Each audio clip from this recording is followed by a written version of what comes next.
The scent of old books and noble dust filled the air of the New York Public Library. Hundreds of people, the country's intellectual elite, were crowded together for the launch of what the press was calling the history book of the decade. On stage, my husband, Richard, the celebrity historian, smiled under the spotlights, the face of a man who knew he was about to become immortal. Uncovering the truths about the anonymous empress, he said, his deep, confident voice charming millions on TV, was a solitary journey, a quest that demanded a new way of thinking, of connecting the dots. I thank my team, of course, but especially my talented producer, Amanda, for helping me bring this narrative to life. His gaze met hers in the front row. Amanda smiled, a glint of complicity that cut through my heart. I, Lydia, his wife of 15 years, the woman who spent 3 years in a damp archive in Lisbon, deciphering the letters that were the basis for the entire book, was reduced to a generic thank you to the team. Academic friends beside me shifted uncomfortably. They knew the research was mine, but the world only knew his face. When the book signing began, a line snaked through the hall. I waited. I let him sign, pose for photos, bask in the glory of a discovery that wasn't his. Then I walked up to him. He saw me, and his smile widened, ready for a congratulatory kiss for the cameras. Instead, I placed a small object on the table, next to his fountain pen. It was a replica of a wax seal signet, identical to the one the anonymous empress used in her letters, a piece whose true meaning only I, and now he, knew. "What's this, darling?" he asked, his voice a little tense. "A reminder," I whispered, so only he could hear. "History has a way of sealing the fate of those who betray it." I turned my back and walked away, leaving him with a small piece of metal that held the secret to his future ruin.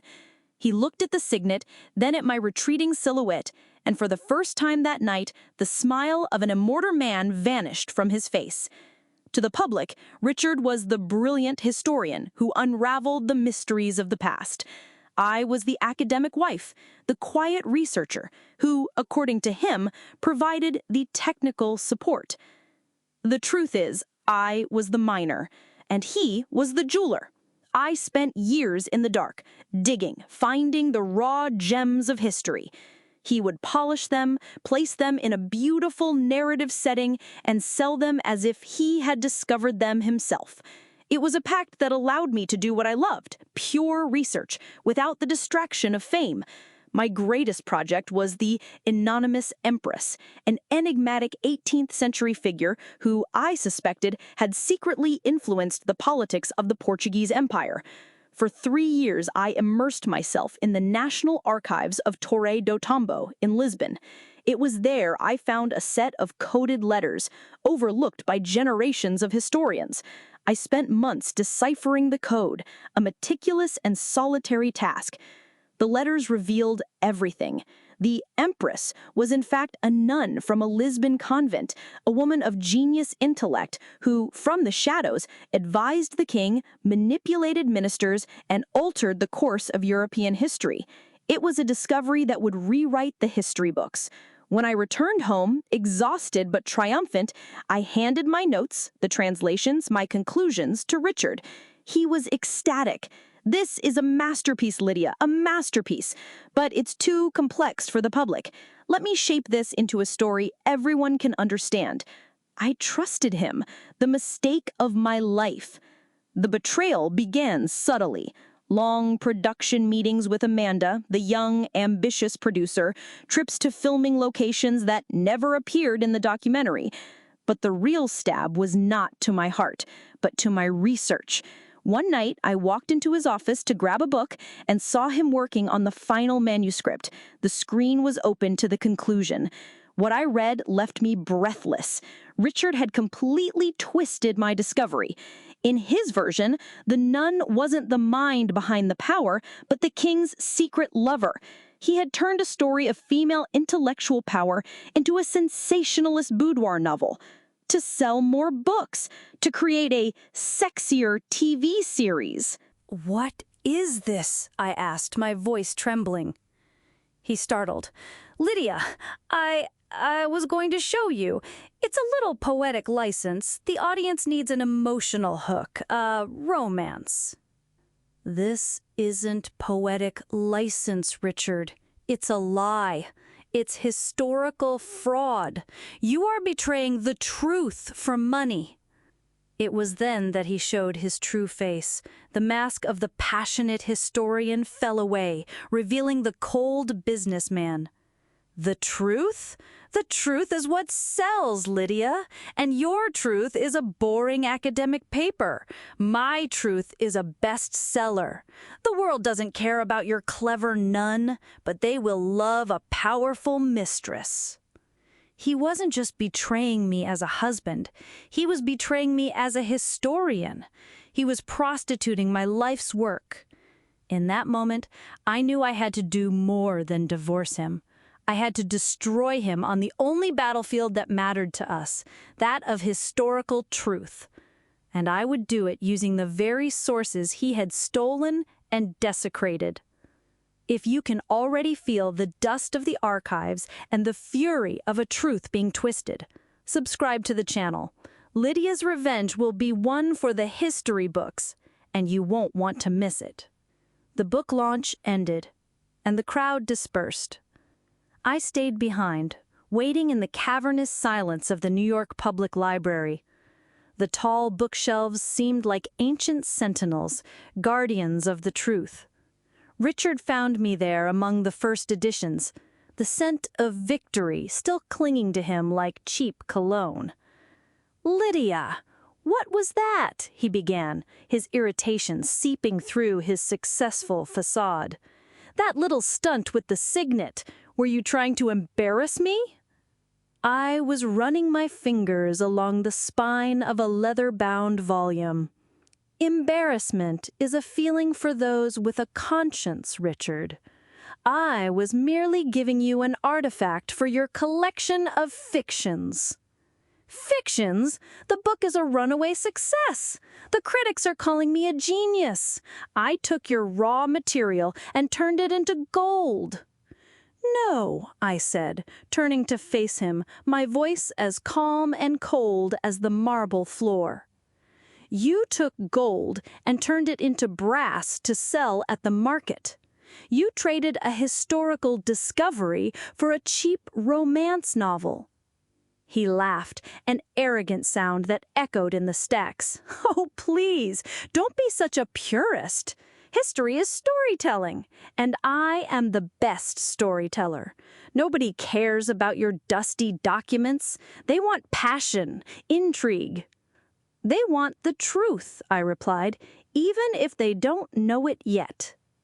I walked to a nearby reading table and opened my briefcase. I pulled out a single sheet of paper. It was a copy of a letter I had forgotten to include in the research I gave him. A letter I found in my last days in Lisbon, one I had kept as my insurance policy. "Do you remember letter 27B, the one where the anonymous empress speaks of her carnal devotion to the king?"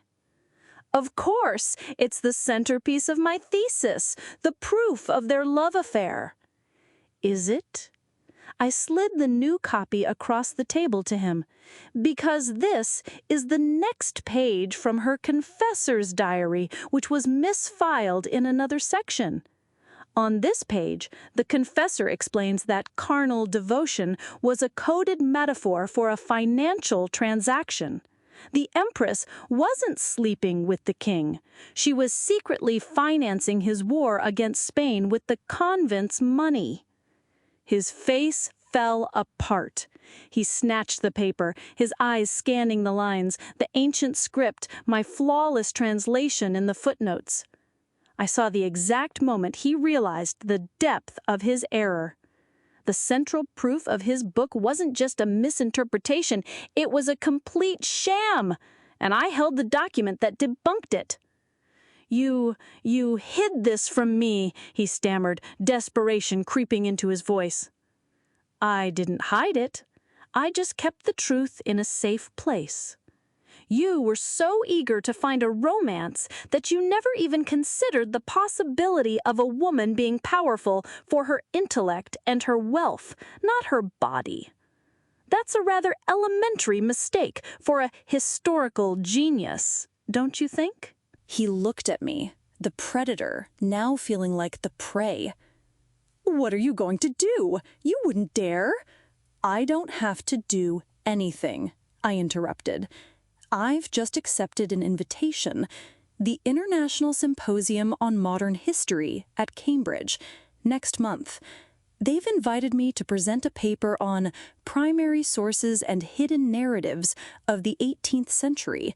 The subject of your book will inevitably come up. The blood drained completely from his face. Cambridge, in front of the world's leading experts. It would be an academic execution, live-streamed. "You're going to destroy me," he whispered. "No, Richard," I said, gathering my things. "I'm just correcting a peer review. History always corrects itself in the end. And you, my dear, are about to become a very embarrassing footnote." I knew Richard wouldn't just wait for his public execution at Cambridge. His greatest weapon was never research, but the manipulation of public opinion. He couldn't refute my evidence, so he would try to destroy the messenger. The campaign began 2 days after our confrontation in the library. First, a full-page article in a major national newspaper, in the celebrity gossip column. The headline read, "Trouble in Paradise for historian genius Richard Viana. Sources close to couple speak of jealousy and emotional instability." The article, filled with anonymous sources, painted me as a reclusive and bitter academic, unable to handle her husband's runaway success. It cited my recent seclusion and my erratic behavior at the book launch as proof of a deep-seated imbalance. It was a clear attempt to undermine my sanity in the court of public opinion. Next came the attacks on the professional front. Richard used his influence with his publisher to leak concerns about my research methodology. An article in a prestigious literary blog, written by a critic friendly to him, questioned the authenticity of my previous discoveries, insinuating that I had a history of exaggerated interpretations and seeking sensationalism in obscure sources. He was trying to turn me from a serious researcher into a conspiracy theorist. The cruelest move, however, was aimed at my academic career. I learned through a colleague that Richard was personally calling board members at the university where I taught. He didn't accuse me outright, but he expressed his deep concern for my fragile health, subtly suggesting that perhaps I needed a leave of absence to recover. He wanted to isolate me, remove me from my environment, sever my connections to the academic world before I could present my evidence. It was a scorched earth campaign. He was using the very PR machine I had helped him build to annihilate me. Every phone call, every article was a twist of the knife designed to make me doubt myself. For a moment, it worked. The isolation, the doubt, the weight of public opinion, it all began to suffocate me. I was alone in my apartment, surrounded by books and photocopied documents, while the world outside was being convinced I was a crazy, vengeful woman. That's when I received an email with a simple subject line: an invitation for coffee. It wasn't from a friend or a family member. It was from Dr. Finch, the head of the paleography department at Cambridge University, the most respected man in ancient document deciphering in Europe. A near mythical academic who never gave interviews and rarely appeared in public. He wrote, "Dear Lydia, I have read with great interest the recent articles concerning the controversy around your work. I have also read your husband's book. The inconsistencies are, to a trained eye, glaring. Your reputation for methodological rigor precedes you. I would like to invite you for coffee before the symposium to discuss the carnal devotion metaphor. I believe we have much in common."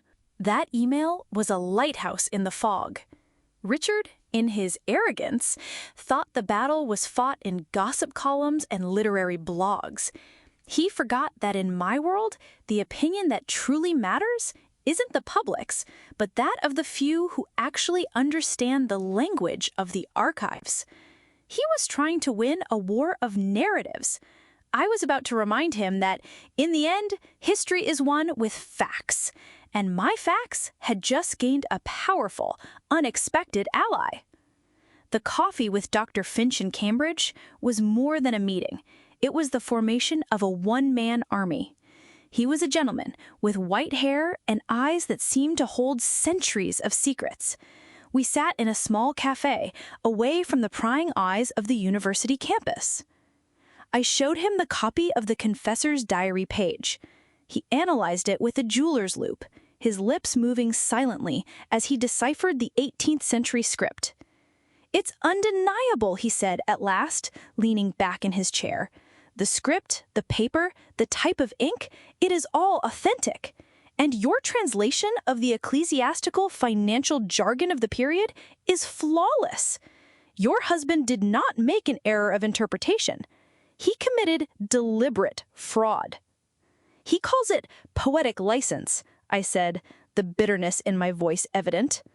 "Poetic license is what novelists take. Historians who do so are called something else, liars," he replied, with a severity that gave me strength.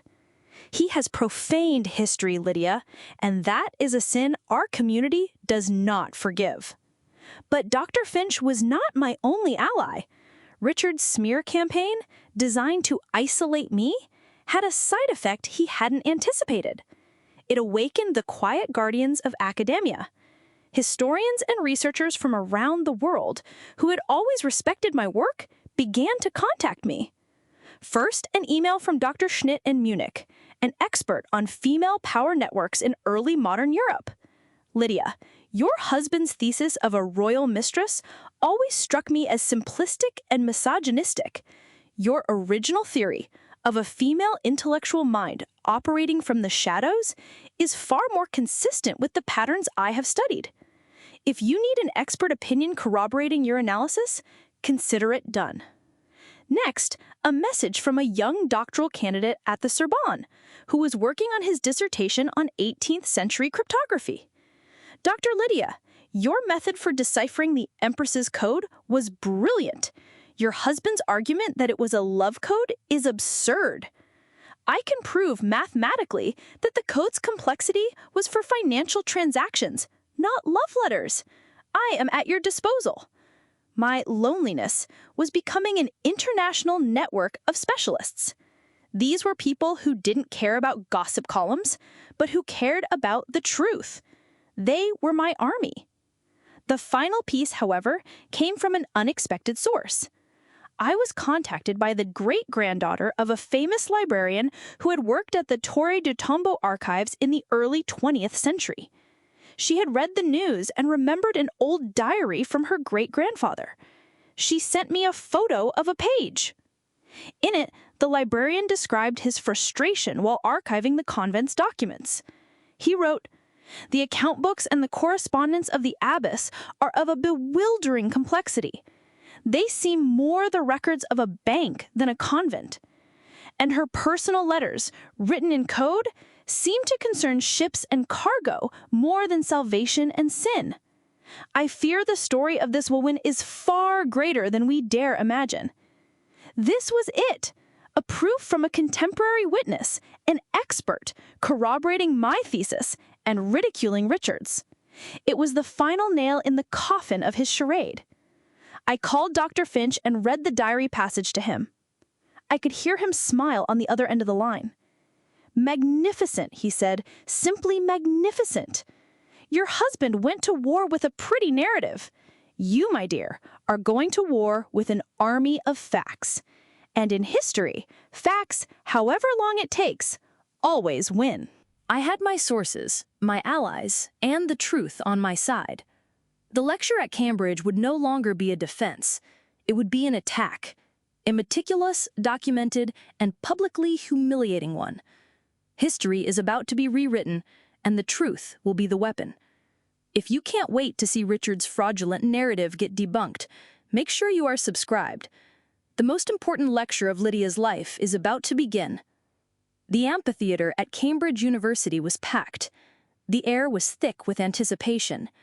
The biggest names in world historiography were present, along with journalists from academic publications and the mainstream press, drawn by the controversy. Richard was in the front row, next to Amanda and his editor, wearing a look of forced confidence. He was there to see me fall, to witness my final humiliation. When I was called to the stage, a wave of murmurs rippled through the audience. I wore a simple pantsuit and reading glasses. I didn't look like a warrior, but a scholar, and that was exactly my intention. I began my presentation calmly, methodically. The title on the screen was the one I had submitted: Primary Sources and Hidden Narratives of the 18th Century. For the first 20 minutes, I spoke about the importance of methodological rigor, about the dangers of anachronistic interpretation. It was a technical, almost tedious lecture. I saw Richard relax in his chair, a small, smug smile on his lips. He thought I was scared, that I had backed down. Then, the image on the screen changed. It was the page from letter 27B, the one that spoke of carnal devotion. "Let's analyze a case study," I said, my voice changing, becoming firmer. "The recent bestseller, The Secret Empress, by the acclaimed historian Richard Viana." A new murmur in the audience. Richard sat up straighter in his chair. "The author bases his entire thesis of a royal romance on this passage. An interpretation, I must say, that is rather creative." I clicked the remote. The image next to the letter was replaced by the page from the nun's confessor's diary. However, what the author conveniently omitted from his research was this page from the nun's confessor's diary. In it, the term carnal devotion is explicitly defined as a code for financial contribution, the word king as a code for the crown. It was not a declaration of love. It was a transaction record. The silence in the amphitheater was absolute. I could feel hundreds of gazes shifting from me to Richard. "But perhaps this is merely a matter of interpretation," I said with false moderation. "Fortunately, we have more data." Click. The screen showed the cryptographic analysis from my colleague at the Sorbonne.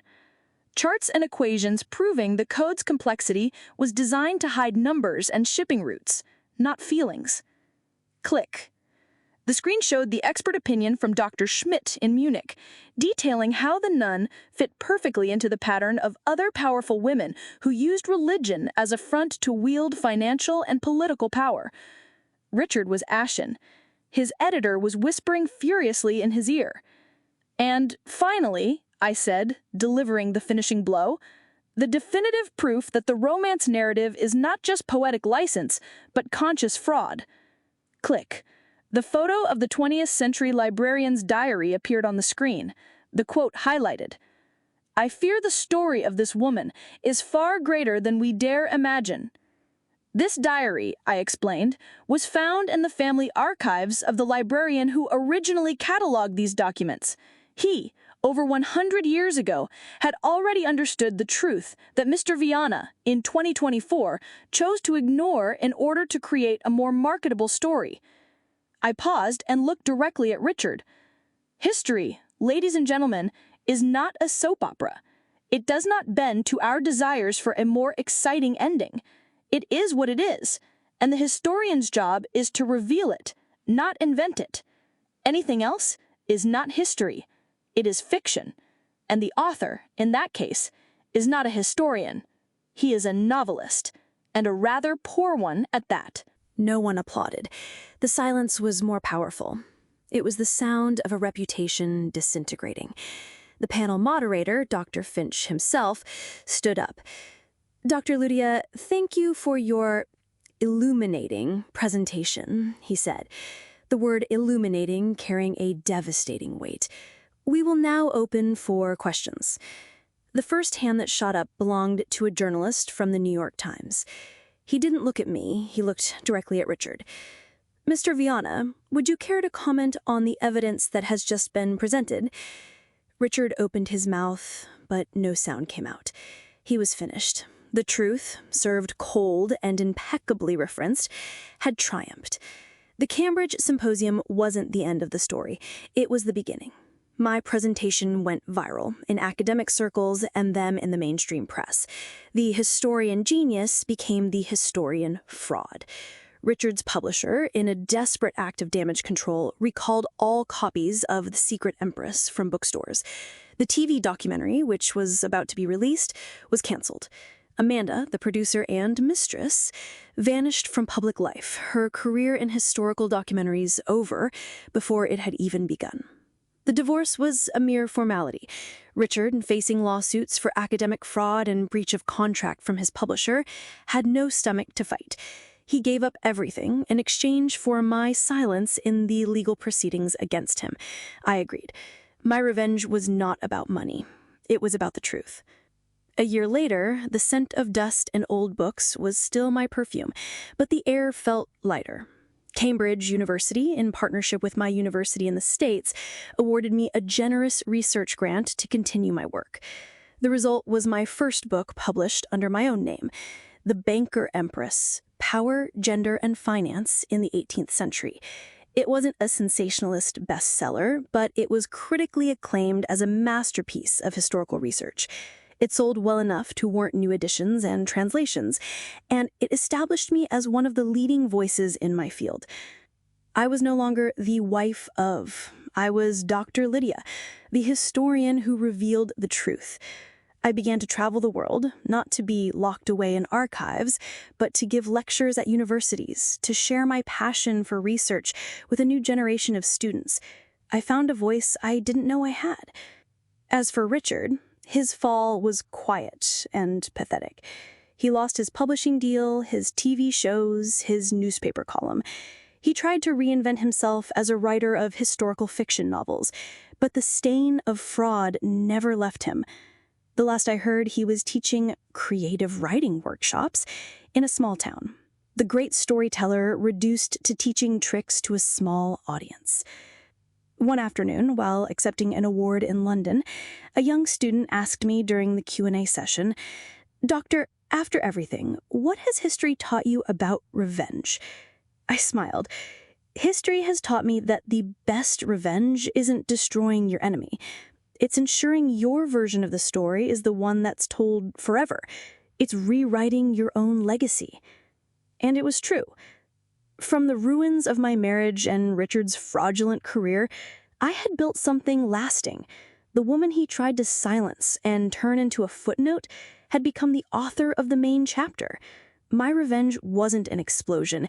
It was the quiet, indelible inscription of truth onto the pages of time. Lydia's journey shows us that the truth is the most powerful weapon. If stories of resilience and justice like this inspire you, your first action is to leave a like so YouTube knows you enjoy our content. If you're not yet part of our community, subscribe to the Revenge of Victoria channel for more immersive narratives like this, and hit the notification bell so you don't miss a thing. And finally, a special request. We want to know how far our stories travel. Comment below and tell us which city and country you're watching from. We love reading every single comment. Take care, and see you in the next video.